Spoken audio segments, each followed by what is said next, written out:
Okay, well, it's 12:05. Hello and welcome. This is the UCCS Speaker Series. I'm Richard Kravitz, Director here at UC Center Sacramento.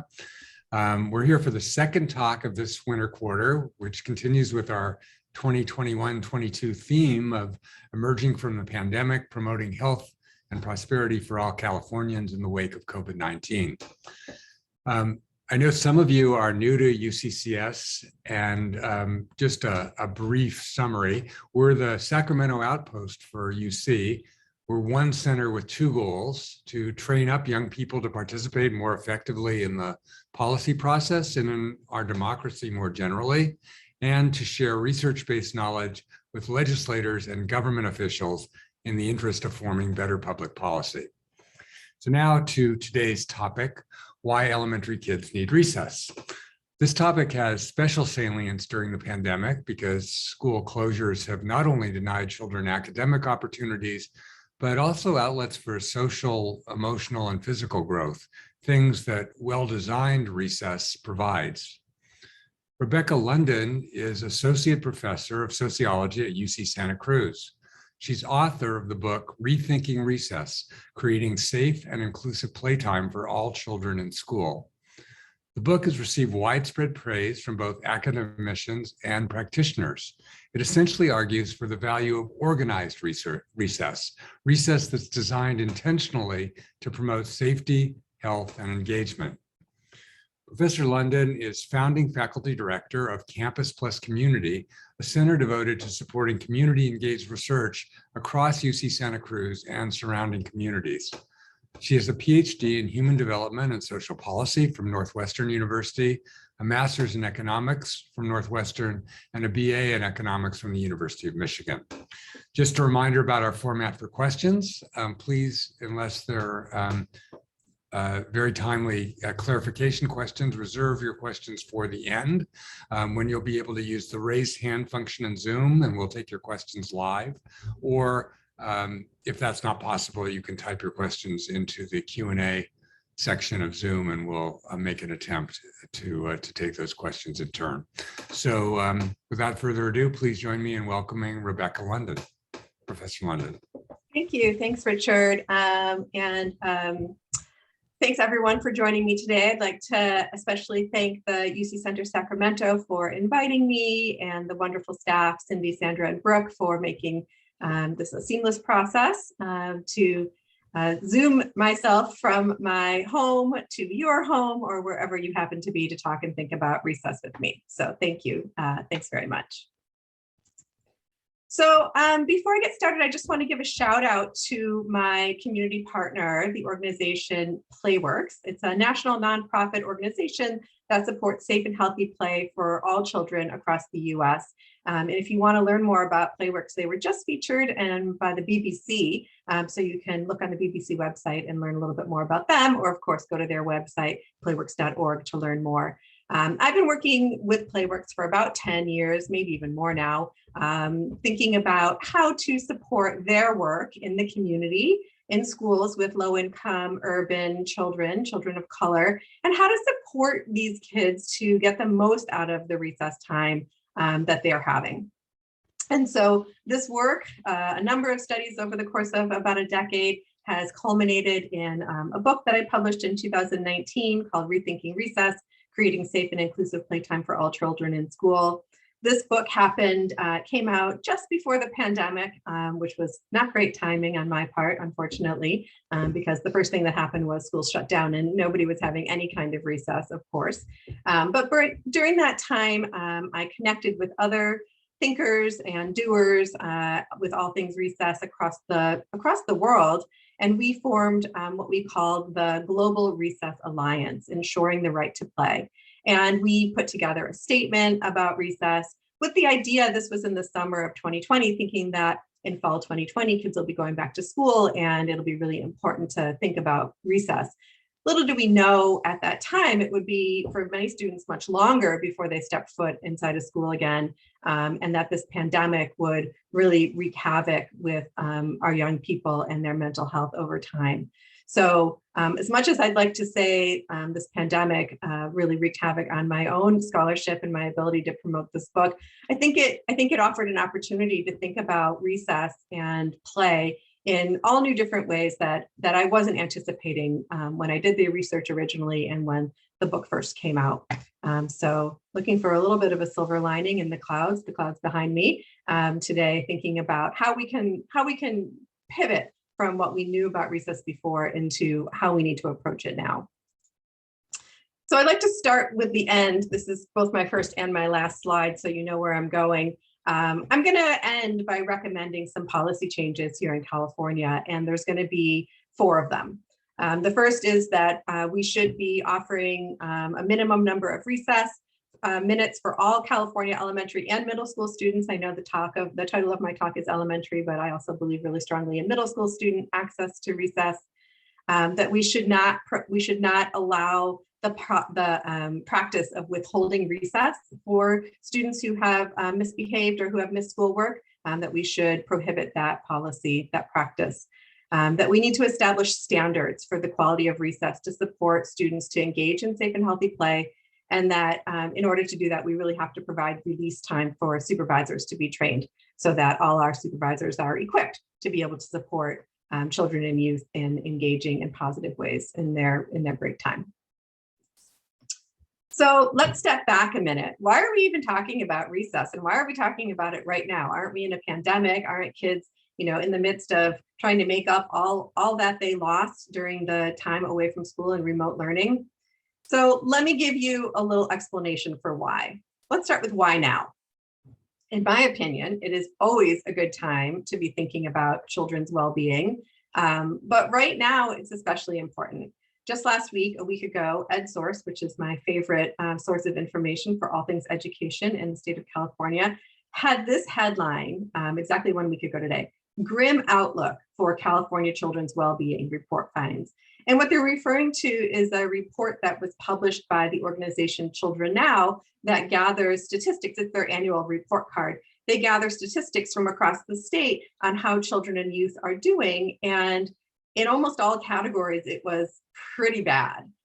Kids are really suffering right now in terms of their emotional health, their ability to concentrate in school. We just had some of the worst test scores that have come out in the recent years, just this past year. The events of the last 2 years, the pandemic in many places in California, wildfires, of course, the racial reckonings that took place after the murder of George Floyd, and the continuing inequalities in our state have really, led to trauma, isolation, fear, and unprecedented levels of mental health problems for our young people, and for young people as young as elementary school students. And so while it's always a good time to be thinking about the well-being of children and youth, right now, I think it's imperative for us to be thinking about the well-being of children and youth. And so I urge you to think with me about this right now, because I think we all, for those of us who care about kids, we know that they're in crisis right now. So why recess? Shouldn't we be focused on learning loss? Shouldn't we be spending more time helping kids to catch up on their math and their English? One problem is that when young people experience trauma, and when anybody experiences trauma, really, it affects our ability to process, to regulate ourselves. And so we're not receptive to the kind of learning that we might otherwise be receptive to. And so we could sit kids in classrooms for longer periods of time, and yet we know that it's not going to help them to make up for that learning loss until we can get them over this hump of the trauma. And right now, what are we doing to do that? Schools have really been focused on these emotional, children's emotional needs at this time. But most school programming thinks about classrooms and not about recess. And so it's really time to bring recess into the fold. And why is that? Well, play itself is healing. Play is how children learn. It's how they engage with each other. It's how they form positive relationships. It's how they play out or reenact things that are happening in their environments. I remember when my daughters were young, they used to come home from school and immediately start to play school, right? That was how they worked through whatever was happening during the school day that day, and did so in a safe environment with each other. And so it's this really amazing way that children have to connect with each other and to tap into their emotions in ways that sitting in a classroom just doesn't let them do. Recess, it turns out, is one of the best places in the school to practice your social and emotional skills. So there's a lot of attention to what we've been calling SEL in the education world, social and emotional learning. There are programs that teach social and emotional learning to kids in schools.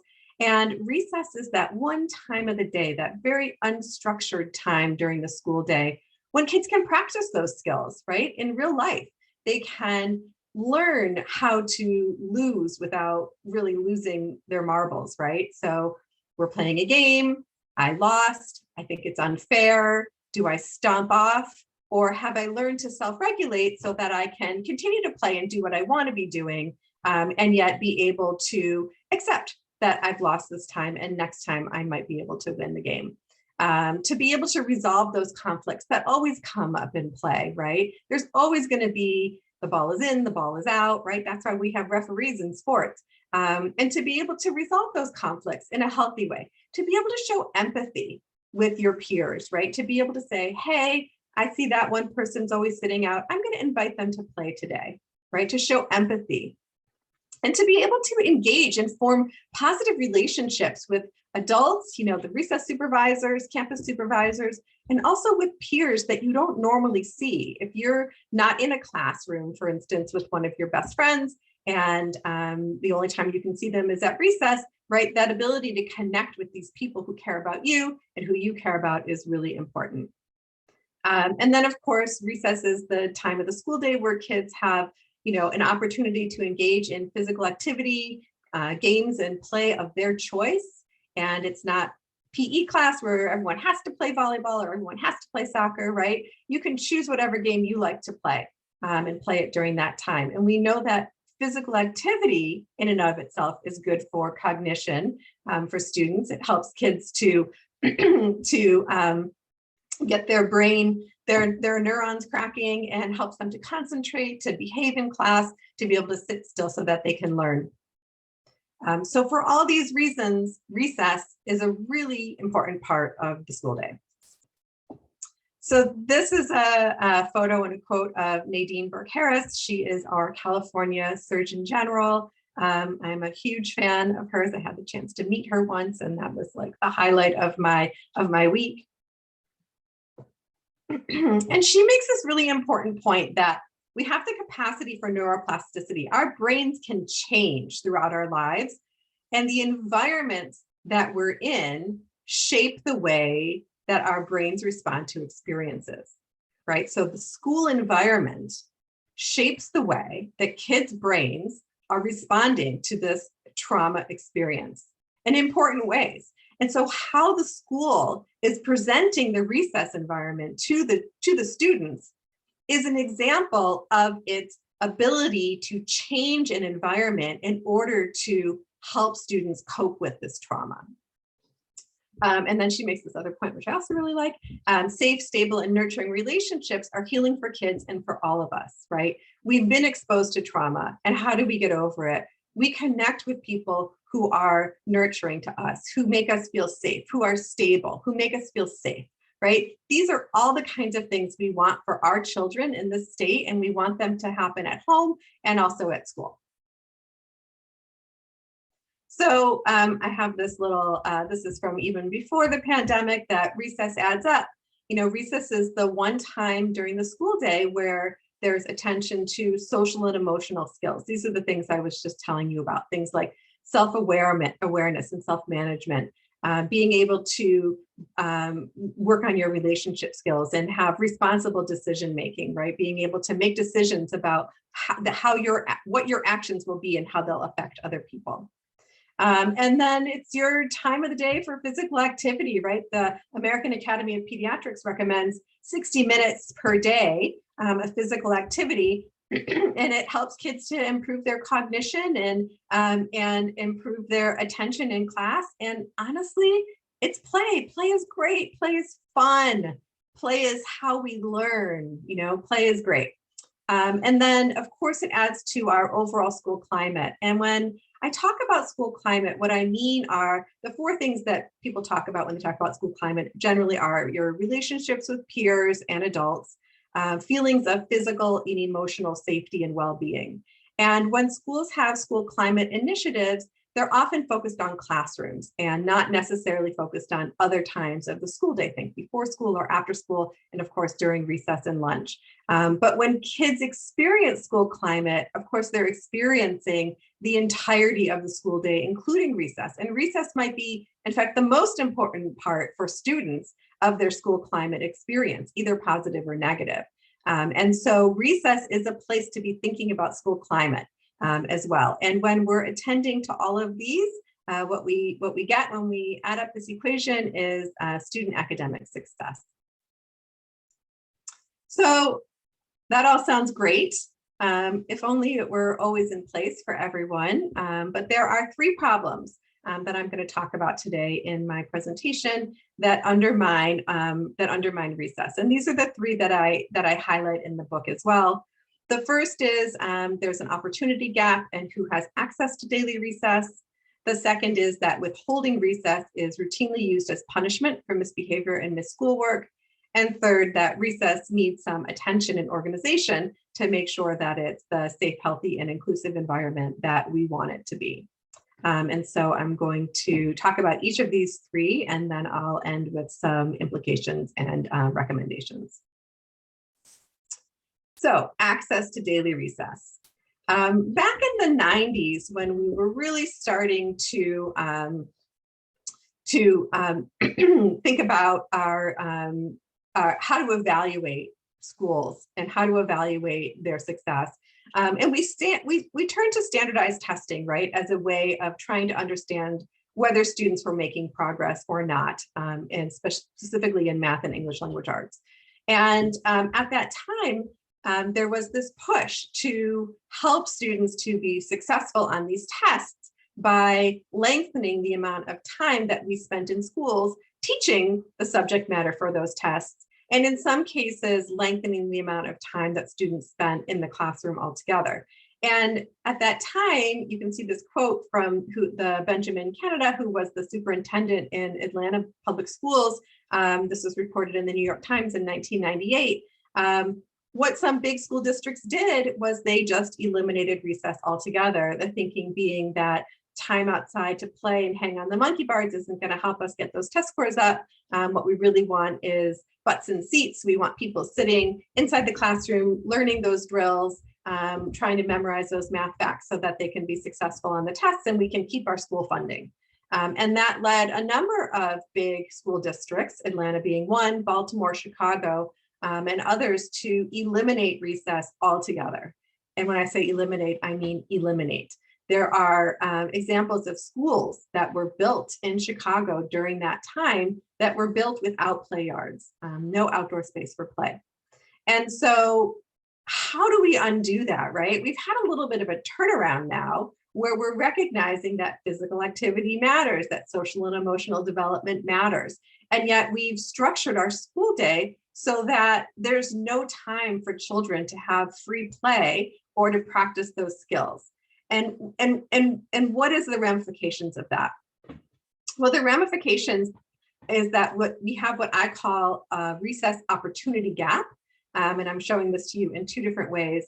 So by opportunity gap, what I mean is that there are some students who have more of an opportunity to experience recess than others. And the children who have the most opportunity to experience recess are also the children who are more likely to be living in communities that are wealthier, that are suburban, that are more white.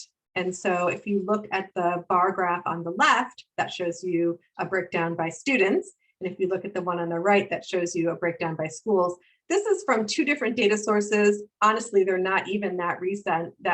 We don't have data. We don't have like universally collected data on this topic anywhere. And so I'm relying on some other people's national studies to show you these statistics, but I can't give you statistics over time. I can't tell you change from 2000 to 2021 because those data just don't exist. But what we do know is from when the data were collected that 59% of Black or African-American children were provided at school with no recess or a minimal amount of recess, compared to 23% of white children and 38% of Latinx children. And so you can see very clearly here that children of color are being provided less access to recess, this is nationally, than white children, particularly Black African-American children. Now, if we look at it at the school level, this one is broken down by schools that are urban and low income compared to all other schools. So that's higher income schools, schools that are suburban and rural. What we can see again is a discrepancy here. So the three different colors in these bars, the kind of reddish pinkish color is that there's recess every day for at least 30 minutes. The teal color is there's recess every day, but not for less than 30 minutes. And then the gray bar is that there's not recess every day. And what you can see is that in urban and low income schools, there's a much higher rate of there being less recess. So another way of saying this is urban and low income schools have less recess. They have less minutes of recess, and there are more schools that have periodic recess, not recess every single day, compared to the other schools that are just more likely to have recess.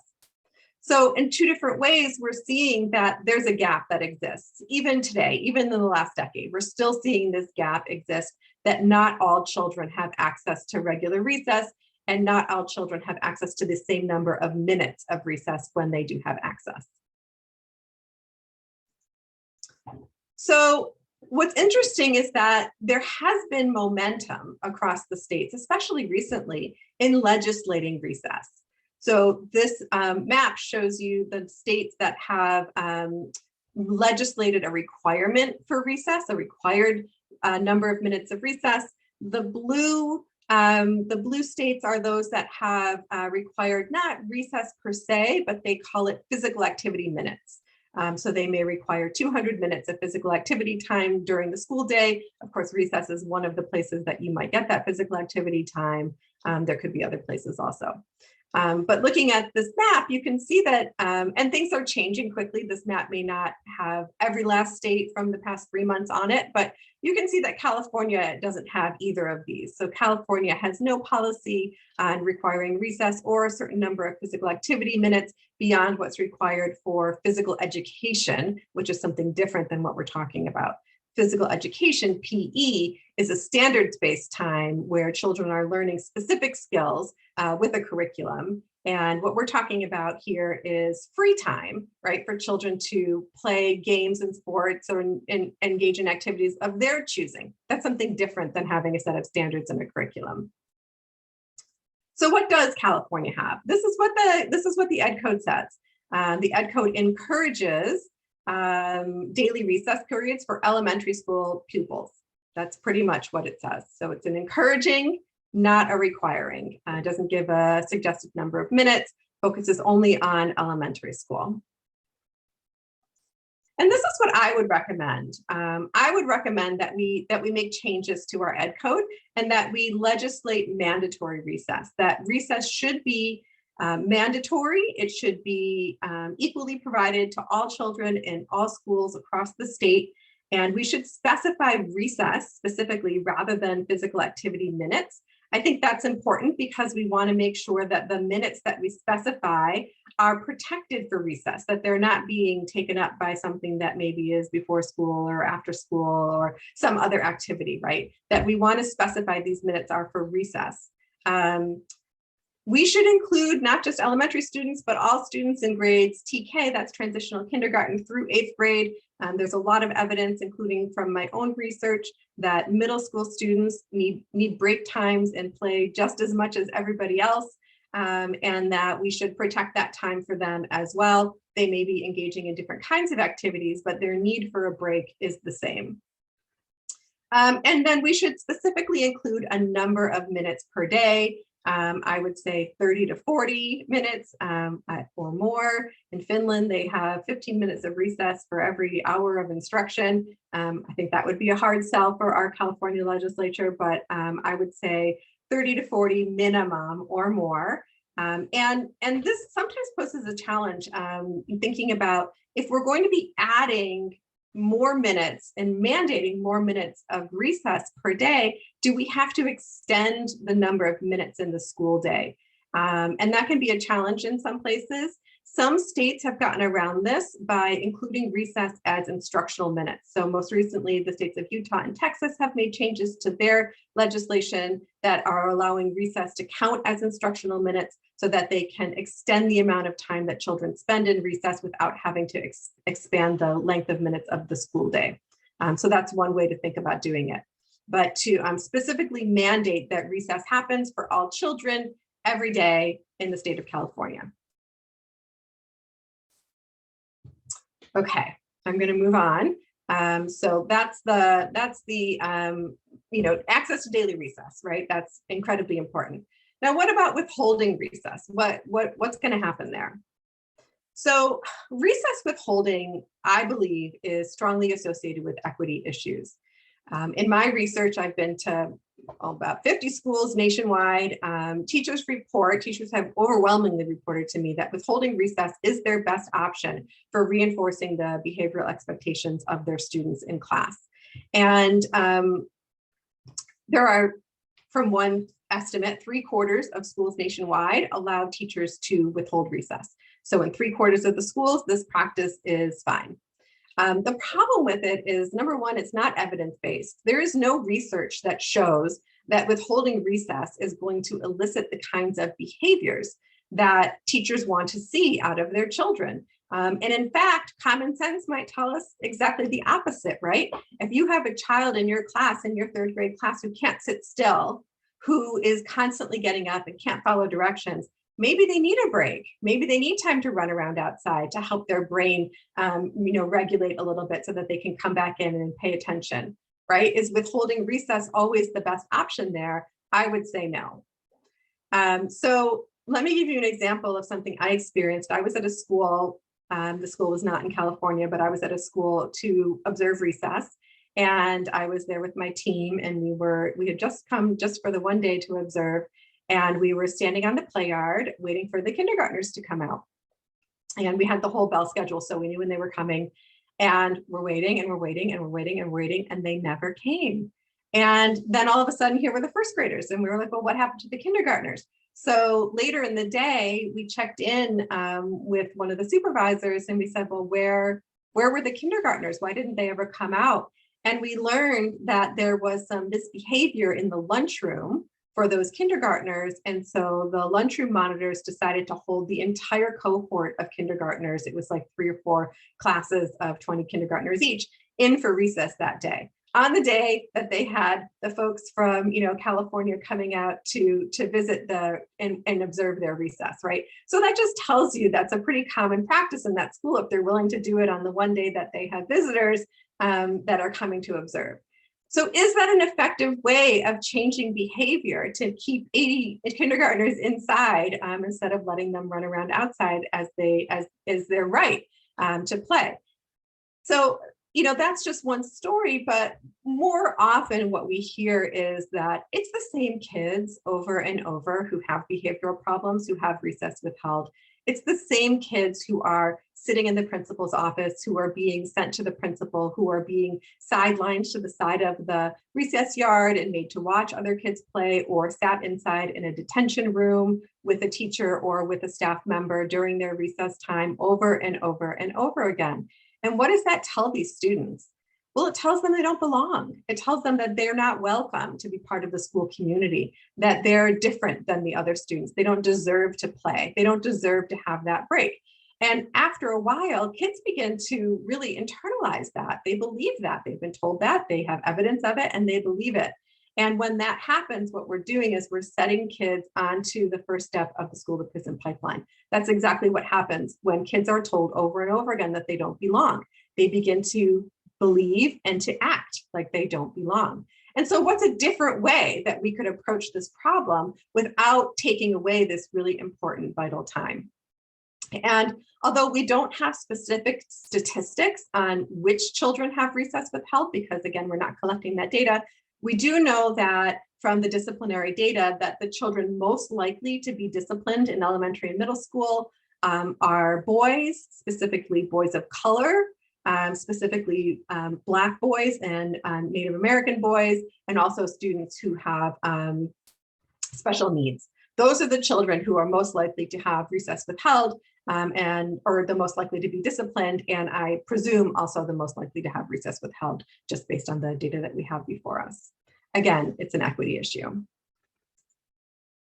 So how do the states come down on this? There are 9 states nationwide that have disallowed withholding recess as punishment. And it's interesting because I have them broken down here by the states that have a recess requirement, the states that have a physical activity requirement, and the states that have neither of those. And you can see that there are 3 in each of those categories that don't allow withholding of recess. So it's interesting to think that some state legislatures have not coupled a mandatory recess with disallowing the withholding of recess. But here in California, we haven't done that. We haven't done that either. So this is what California says. And I think the intention is to disallow withholding recess, but I'm not really sure because the language is non-specific. A pupil shall not be required to remain in school during the intermission at noon or during any recess. So does that say that teachers can't use recess withholding as punishment? It hasn't been interpreted that way. And so what would be, if that's really the intention, and we are looking to support young people to be able to go to their recess, what's a better way of doing this? For me, I recommend that we should have legislation that prohibits withholding recess for misbehavior and for missed schoolwork, for both of those things, and specifically say that we prohibit withholding recess. And it should include all school faculty and staff, including the recess supervisors and the lunch personnel. It's not just teachers who use this as punishment, it's pretty much everyone at the school who's working with kids and trying to correct behavior. Again, it should include all grades from transitional kindergarten up through 8th grade. And here, this is really important. If we're going to prohibit withholding recess, we need to have some guidance on what alternatives are. And there are a lot of schools in the state of California who use a program called the Positive Behavior Intervention System, PBIS. And PBIS is one way to think about positive reinforcement, how to elicit behavior from kids using positive framing as opposed to negative framing. There are lots of other ways that we can help students to learn the behaviors that we want them to learn when they're in school without withholding their precious recess time.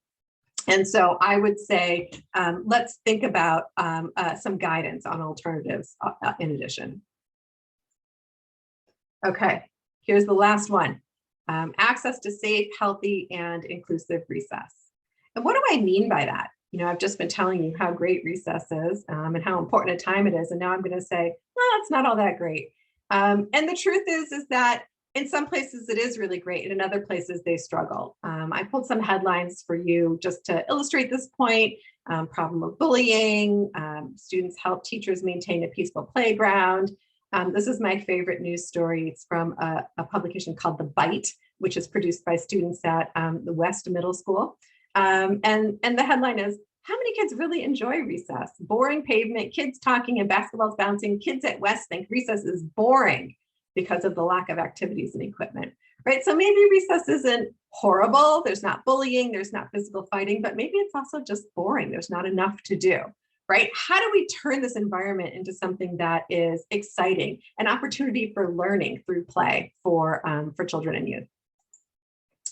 So in my own research, observing schools across the country, I've noticed a few things, and I have 3 boxes of text here that come from the field notes that myself and my team took while we were observing recess at different elementary schools.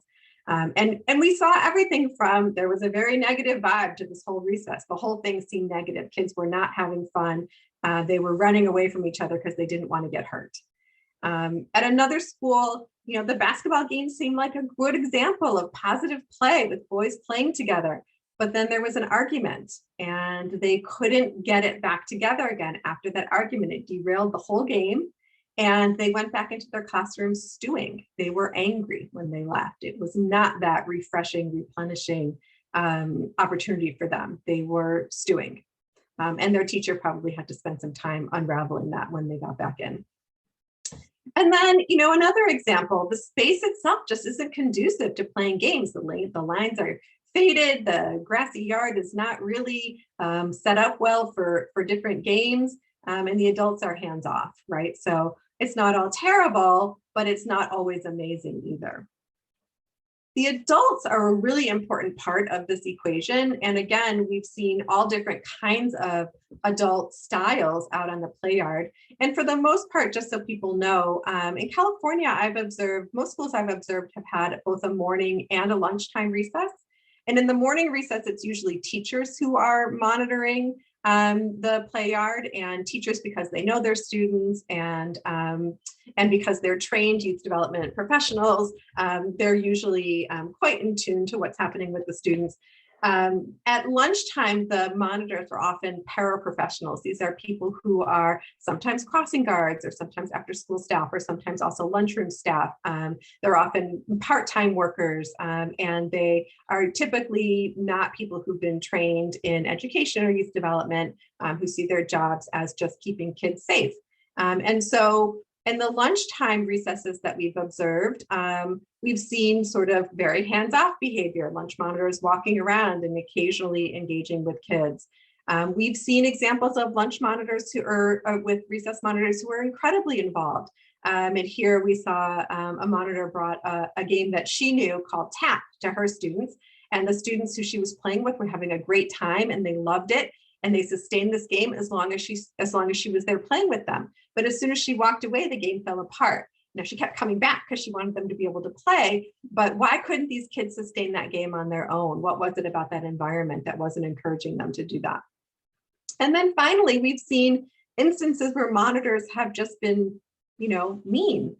We saw one example of a monitor yelling at a small boy, "What's the problem? Take off your shoe and quit whining." And again, this isn't everyone, this isn't every recess monitor. Of course, there are lovely, wonderful people who really enjoy being with students who are working at schools to support recess. But, are we providing them with the skill set they need to do that in an effective way?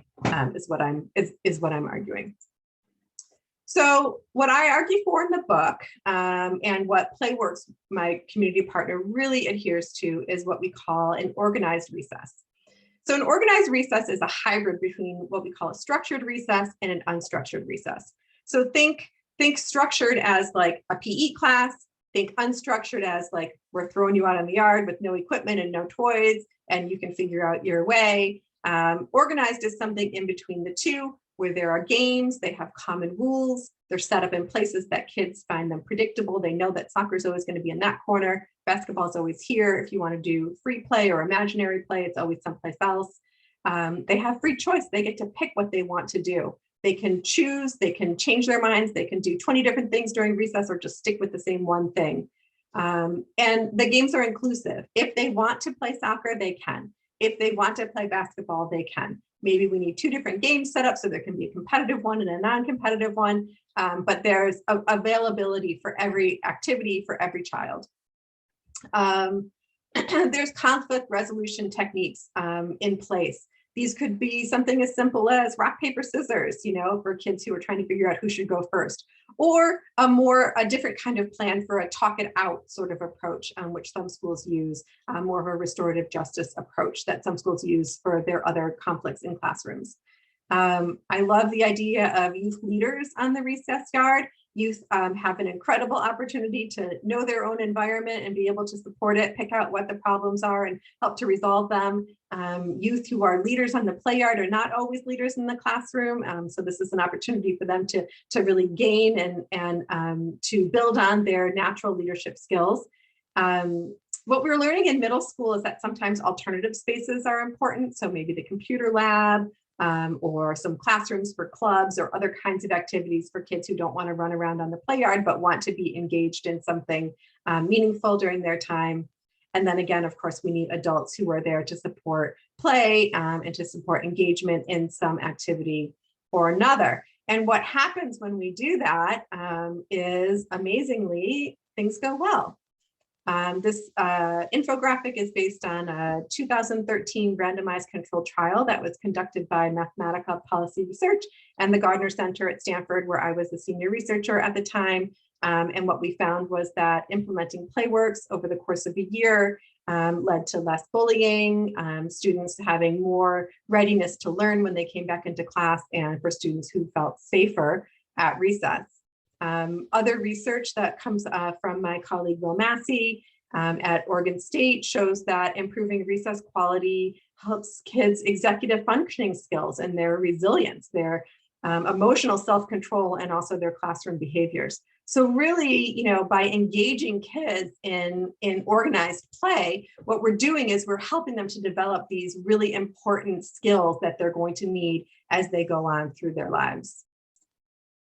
So what are the implications? I know I'm running out of time here, so and I've already shown you one of the slides.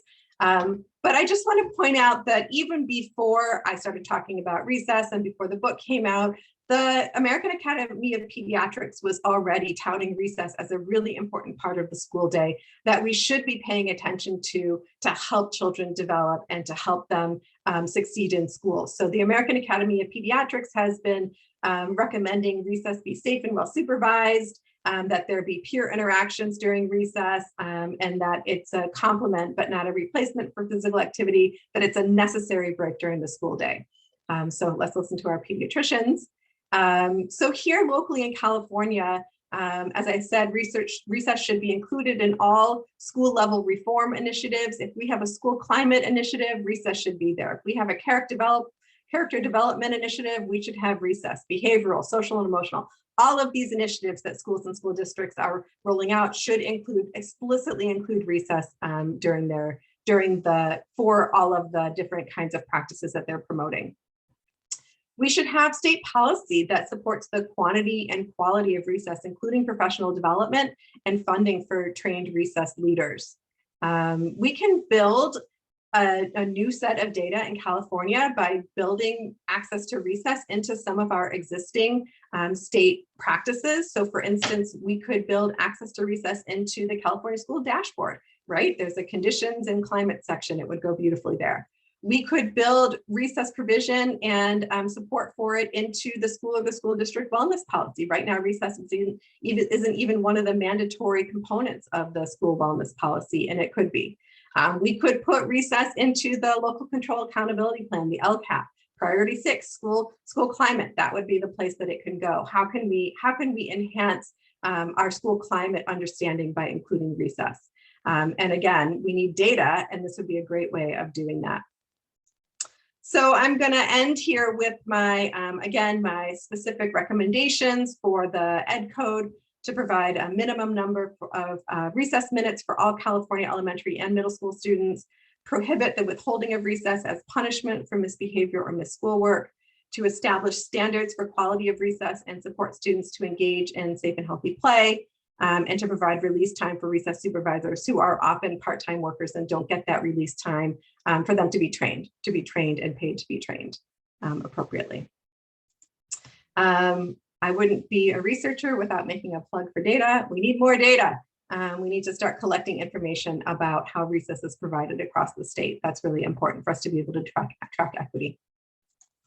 And I will be happy to answer your questions and have a discussion. I leave you with this acrostic poem that it took me, I will admit, more time than I would have liked to put together. Thank you very much. Great, thank you so much, Professor London, for just such an excellent talk today. And so with that, I'm going to give Brooke just a minute here to go ahead and stop our recording.